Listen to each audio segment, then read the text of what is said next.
Panoorin niyo ang kwentong ito guys. Isang ama na walang malasakit sa kanyang anak. Naglalaba ang kanyang ina sa labas. Narinig niyang sumigaw ang kanyang asawa, ngunit ito ang kanyang naabutan. Nagtalo sila at siya'y pinalayas ng kanyang asawa. Malungkot siyang umiiyak, hindi alam kung anong gagawin. Iniwan niya ang kanyang anak na nag-iisa na walang kasama sa gitna ng kabasurahan. May nakapansin dito, isang nangangalakal, may naiwan at ito'y dinampot niya, inuwi niya sa kanila. Napansin niyang gutom na gutom ito, kaya ito binihisan niya, binagyan niya ng gatas at pinakain niya ito. Nangangalakal lang ang hanap buhay niya sa araw-araw, ngunit nakabinta siya ng mas malaki. Bumili siya ng magandang damit at binigay niya dito. Tuwang-tuwa naman ang kanyang alaga sa saya. At ito, lumalaki itong masipag, matulungin, mapagmahal at malambing.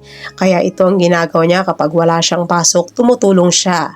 Para makapagtapos siya, nag-aaral siyang mabuti. At ito nga, nakapag-graduate na siya. At ito, pinagmamayabang niya sa kanyang ina-inahan. Isa na akong professional ngayon. Panahon na para suklian ko ang iyong kabutihan. Dumating ang isang araw, dumating ang kanyang tunay na ina at ito'y binaliwala niya.